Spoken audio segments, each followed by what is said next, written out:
Dear colleagues, many greetings from Pula. My name is Sabina Vidulin. I am working at the Academy of Music as full professor, leading the courses Music Education and Didactics of Music. I would like to thank the organizers for the invitation and congratulate them for the very interesting topics which will be presented at this conference. The title of my presentation is Keeping Up with the Innovative Teaching Strategies in Music, Detection and Interpolation, based on the analysis and conclusions in relation to two starting points. The first is art and education, while the second is teaching strategies.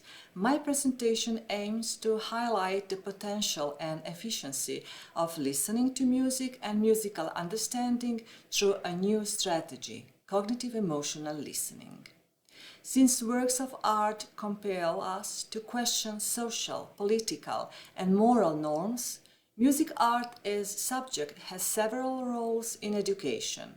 In addition to its impact on knowledge acquisition and skill development, it affects the development of critical thinking, stimulates creativity and innovation, and enables pupils' social, emotional, and aesthetic development.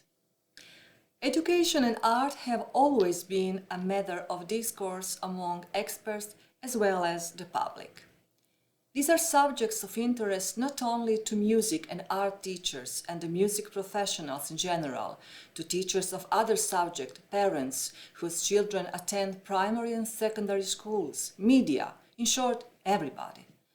Just as with football or healthcare, everybody feels compelled to comment on art lessons as if they are equally or even better acquainted with this field than the teachers themselves. We can hear comments such as, for example, that music should not be a part of the educational process, that the subject should only be elective. Unable to provide more sophisticated arguments, commentators mention the 3 hours of work per day or the 3 months of annual vacation. Music teachers are also often faced with misunderstandings of those who are professionally involved in some branch of music and feel compelled, although they are not acquainted with group class teaching, nor with the curricula, and certainly not with the challenges faced by those who teach music today. Sometimes not even teachers of other school subjects understand music teachers, since they often regard music classes as less valuable and less important than the other subjects, which is especially devastating.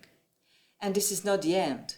Music teachers are often faced with a lack of understanding, judging attitude and disapproval from parents. We can note that no clear statements about the position of music in education are described in the national standards and documents. This list of aggravating factors should definitely include teachers' modest earnings and the increasingly high demands placed in front of them, both in terms of education and administration. And then there are actual daily challenges of teaching, sloppy performance and ineffective approach in practice on the part of music teachers themselves. Considering all the above, what is, if anything, that can be done to change the situation? I will try to answer on some points taking into consideration, as you can see, the following contents: the line between art and education, teaching strategies and music classes, from standard strategies to new trends in the domain of music listening, and cognitive emotional listening to music, the efficiency of the new strategy of music listening. Analysis, interpretation, and creation of art require a very careful discourse, different and probably more carefully shaped than the narratives of the other educational areas. This is exactly why there are so many definitions and perspectives of artists and theories of various fields regarding what art represents. Art is perceived as creative expression, aesthetic experience, manner of expression and communication. Creative expression is reflected through human imagination and creation, while the aesthetic experience and impressions are provoked by the artist's capability to convey ideas and emotions. Experiences and impressions stimulate thought and affect attitudes, as well as emotional, intellectual, and sensory reactions of the observer. Artist and the audience are joined in a dialectic unity. Artists use their work to convey messages and present their own perspective and to enrich and inspire the people around them. On the other hand, stimulated by the artist's imagination, the audience creates its own perspective and takes part in the artistic experience. Since works of art are about expressing ideas, the artist can also encourage social change. It is a fact that art plays an important role in shaping the identity of the individual and the society because it is a means of expressing one's own culture, tradition, and values, and thus serves to preserve cultural heritage.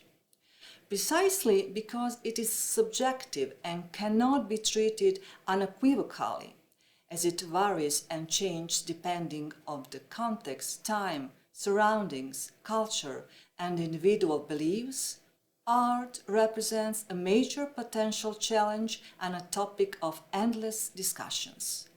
It is also the platform for dialogue and understanding of various perspectives, an incentive to observe the world from different angles, always open to new experiences and ideas. However, it does not necessarily need to be all of the above. Some works are simply art per se. They have nothing to do with the artist's desire to describe anything or convey to the audience. The only message is there is none, and that is legitimate. And that is why art is so beautiful and alluring. Which of these can be viewed in relation to the educational system, that is, can art be accepted as an indispensable part of the educational system, or is its role to refer to the STEM narrative predominant in the last few decades really secondary and less valuable? We believe that the role of art in education is manifold. It represents a means of expression, communication for the pupils, enabling them to develop analytical and critical thinking skills. It serves as a strategy for stimulating creativity and innovation and provides opportunities for the pupils' overall development with emphasis on emotional and aesthetic development. Our subjects should therefore be more strongly present as to influence the pupils' aesthetic and holistic development and not only improve the level of their understanding and application of knowledge and skills. If education is taken as the basic pillar of society because it shapes the future of an individual and society, isn't its most important element none other than art? Subjects which are part of the curriculum, such as music and art, are very important in this regard, but cannot be designed nor implemented in a routine manner. A lot of consideration should be given to the content of the lessons, the works presented, as well as activities carried out in the music and extra music context. It is necessary to take consideration of the basic human values and demonstrate the importance of preserving one's own historical cultural heritage. The music curriculum establishes that the purpose of lessons is to introduce the pupils to music of various origin and of different styles and types, but also highlights that learning and teaching should be consistent with contemporary scientific insights and trends which indicate openness and flexibility of the learning and teaching process, didactic pluralism, research and project learning. Respecting the psychological and cultural aesthetic principle and the principles of synchronicity and interculturality, the efforts are focused on integrative and interdisciplinary teaching so that the pupils can get acquainted with music art, actively practice music, and develop their taste in music. However, it has become evident nowadays that in addition to getting acquainted with music, it is necessary to raise the pupils' awareness and make them observe the world critically, which is why efforts are directed at their socio-emotional development. Finding appropriate, up-to-date teaching strategies has always been a burning issue in education, and the routes to achieve this vary depending on the time and pedagogical ideas. Komensky, Freinet, Montessori, Dale, and many other pedagogues underline the importance of active learning, research-based classes, and experience-based learning. Dale's cone of experience is still mentioned as a valuable contribution which is based on the idea that receiving verbal and visual messages is actually a passive way of learning and supports pupils' activity in the form of personal experience, observation, impression, research, brainstorming, and so on. Timeless didactic principles must be respected, but also enhanced with multimedia, which brings new possibilities into the teaching process. Despite the progress and modernization of teaching, which will probably be achieved with the application of contemporary strategies and teaching technologies, it is important to ask why, when, and how these should be applied, searching at the same time for new teaching methods. In that regard, teachers are expected to be initiators and innovators and bring different ideas and alternative sources into classes. In school practice, teachers should apply a wide range of methods allowing the pupils to gain knowledge, acquire skills, and shape their attitudes, and also develop teaching and learning methods to improve the pupils' knowledge and skills. However, the modernization of teaching requires more than merely apply a new strategy and generate a new theoretical template. Rather, its efficiency in practice should also be explored and verified. Since the notion of strategy is interpreted differently because of its narrower and wider meaning, we will analyze what it means in the educational teaching context. It is starting idea that a strategy implies a plan, procedure, a method used to achieve a certain goal. In the context of education, it refers to methods and approaches teachers use to approximate the learning process to the pupils' competencies and achieve the expected outcomes. Thus, for example, teaching methods and materials are adapted and various auditory, visual and audiovisual aids are used in addition to different technological tools that are being incorporated. Pupils are encouraged to explore, implement projects, participate actively, work in pairs and in groups so as to stimulate their understanding of a specific phenomenon. The teaching strategy, therefore, includes a combination of methods and procedure, media and technologies that stimulate pupils' activity for the purpose of achieving specific educational goals. It implies the skill of preparing and using appropriate procedures and methods, prompting the pupils to participate in classes. It represents the manner in which pupils acquire new knowledge and develop competencies. Finding the appropriate teaching strategy is important because it affects the learning efficiency and the pupil's motivation, creates a stimulative environment, and offers support to pupils. I will use the example of music listening to examine which methods and procedures are applied in teaching music at school. Because music is primarily experienced, the basic method applied is demonstration. Singing, playing, listening to music, either recorded or performed by the teacher or the pupils. The demonstration method is connected with the oral presentation method, where new information is provided on the musical piece and its elements. The conversation method is very important here as it encourages two-way communication and drawing independent conclusions.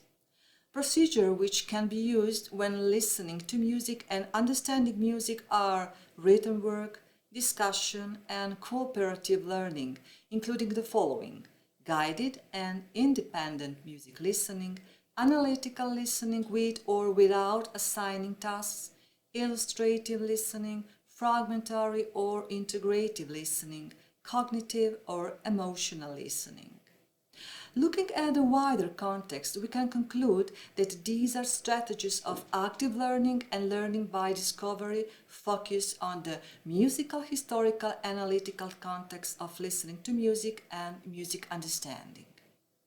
Active music listening using appropriate methods and procedures allows the pupils to get acquainted with music of various types, styles, and genres, acquire knowledge of musical elements and forms, to experience, learn about and understand music, and learn how to appreciate it and thus improve their competencies.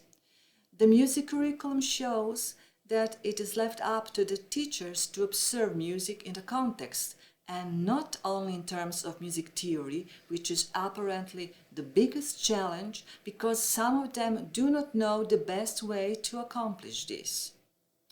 Although the recommendation is to apply content integration and an interdisciplinary approach, in practice, these are applied only sporadically. Attention is rarely given to the specific piece of music and messages it can communicate to young generations.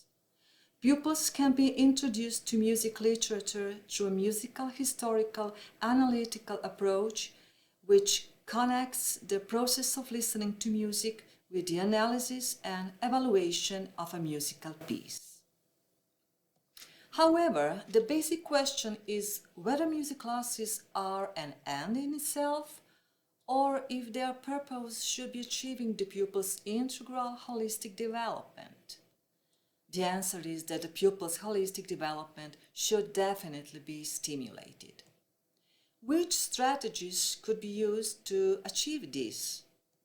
How can music affect the pupil's experiences, their emotions, reflections, associations, and critical thinking? Now, my intention is to focus on the domain of music listening, which, if the musical, historical, analytical strategy is enhanced with the words humanistic and holistic, will break the former bounds of the so-called standard cognitive listening.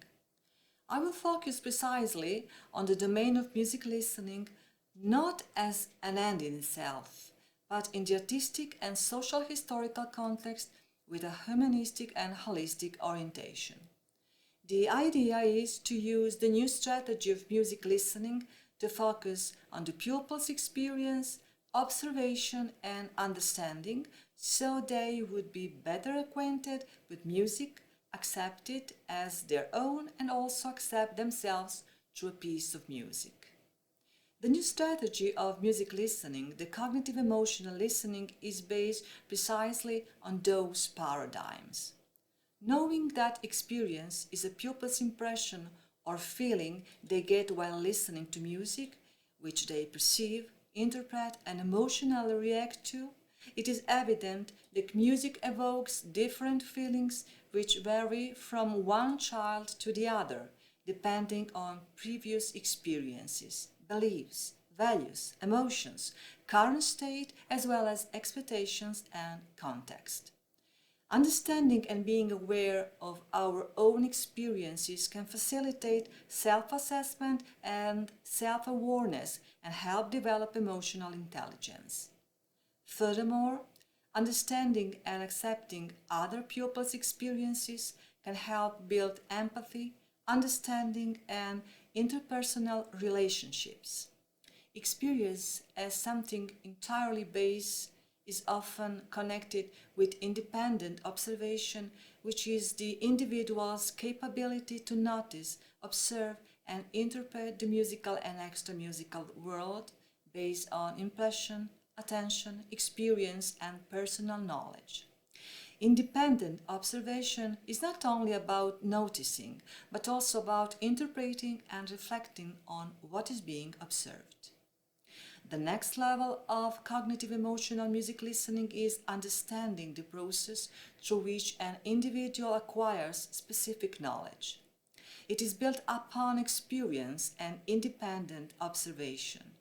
This ability to associate information, ideas, and context to create a clear picture or deeper knowledge of a certain phenomenon arises from analysis, contextualization, synthesis, and reflection. When listening to and getting acquainted with music, independent observation and understanding music and the surrounding world are important for the pupils, as these enable them to express their emotions, accept oneself to the musical and extra-musical context, and accept the music. The new music listening strategy, the cognitive emotional listening to music, is based on research activities in teaching and active and experiential teaching. It encourages pupils' activity through experience, observation, impression, understanding, research, and critical thinking that lead to accepting music and getting to know oneself.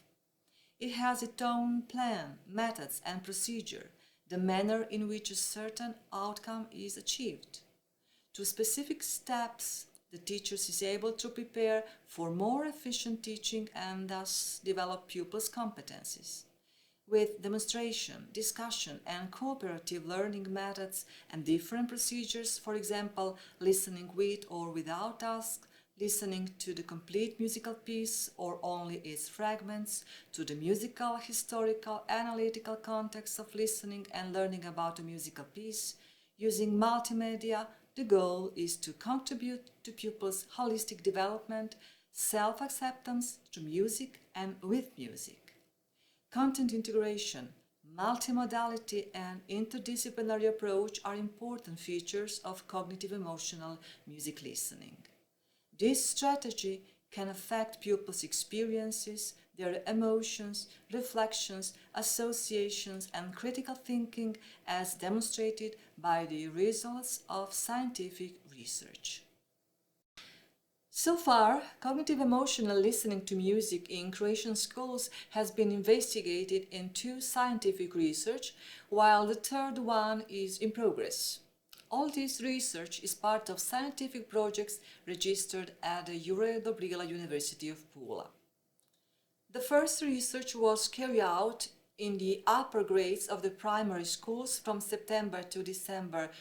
The intention was to compare standard and cognitive emotional listening to music through control and experimental groups and define the characteristics of cognitive emotional listening. The research included 557 pupils from 30 classes and 14 music teachers. During the first semester, 4 music classes were held where pupils listened to 4 segments from music pieces multiple times, from the Waltz from the Masquerade by Khachaturian, Wellington's Victory by Beethoven, the Sea and Sinbad's Ship from Scheherazade by Rimsky-Korsakov, and Pavan by Fauré. The second research was carried out as part of the second scientific project from September to December 2021 in Croatian primary music schools. The objective was to establish how such listening can be connected with dictations, singing by ear and by note, rhythmic and melodic rhythmic exercises, and other theoretical content in ear training classes, in order to stimulate pupils' experience, learning, and memorizing. The research included 997 pupils and 32 ear training teachers from 19 primary music schools in Croatia. 5 lessons were taught, 1 for the 2nd grade and 2 for the 3rd and 5th grade each. The pupils were introduced to the following musical pieces: Symphony No. 9 in A minor, opus 95, from the New World, movement 4 by Dvorak, and the Dance of the Hours from the opera La Gioconda by Ponchielli. They participated in musical as singing, playing instrument, dancing, and extra musical activities as acting, talking about the social historical context of the musical piece. The third research is in progress. The objective is to examine the efficiency of the new strategy of listening to music in music art classes in gymnasiums. 4 lessons were prepared, 500 pupils and 4 teachers are participating in the research. A total of 12 second grade classes and 13 fourth grade classes are included. The following pieces are presented. Morning Mood from Per Gynt, Suite No. 1 by Grieg, the Waltz No. 2 from the Suite for the Orchestra No. 1 by Shostakovich, Adagio from the Concierto de Aranjuez by Rodrigo, and Violet from The Life of Flowers by Pejacevic. The results of the research of cognitive emotional listening to music in Croatia's primary schools shows that the accuracy of pupils' evaluations of musical elements is similar, irrespective of the chosen approach to music listening, although the cognitive emotional produced somewhat more accurate responses. Although they experience the music pieces as equally emotionally regardless of the approach, the pupils exposed to the cognitive emotional listening to music experience the emotions with a pleasant hedonistic note more intensely and those with an unpleasant note less intensely. 5th graders like music classes and musical pieces, but those who receive lessons based on the cognitive emotional listening like music classes and music pieces slightly more. Musical and extra musical activities carried out by teachers as part of cognitive emotional listening made pupils listen to music more carefully, express their emotions and thoughts more intensely, and evaluate how they like the piece, its content, and the didactical articulation. Children who listen to music using the cognitive emotional approach produce more drawings related to the contents of the piece. At the end of the school year, more children who listened to 4 pieces using the cognitive emotional listening to music recalled the pieces. Music teachers noticed that cognitive emotional listening improved both the children's focus and their interest and investment in music, as well as their expression of emotions related to the musical piece. The results of the research in Croatia's primary music schools show that pupils prefer both the music and the classes if cognitive emotional listening to music was applied. Pupils who received lessons with it had more reflections about the music related to the wider context. Ear training teachers point out that learning outcomes are achieved based on the strategy at least as well with the standard method, but the pupils are more involved in classes. The teachers notice that cognitive emotional listening to music stimulates children to express their emotions more clearly, be more active and creative. In general, they notice improved focus and motivation among their pupils. The results obtained from 2 finished research lead to the conclusion that there are obvious advantages to cognitive emotional listening to music since multimodal interactive activities are applied in musical and extra musical context. Cognitive elements are mastered equally well as with the standard approach, that is, pupils achieve the learning outcomes at an equal extent. However, the pupils experience emotions more intensely and like both the lesson and the music they are presented with. They think about the content of the musical piece and evaluate it, have more reflections and associations about the music and the wider context, focus more on the content of the music piece, and remember them even after some time. The teachers notice that the cognitive emotional listening to music improved both the children's focus and their interest in music. The improvement was also visible in the structure of the lesson plans prepared according to the cognitive emotional listening because it supports, among others, innovation and creativity in class.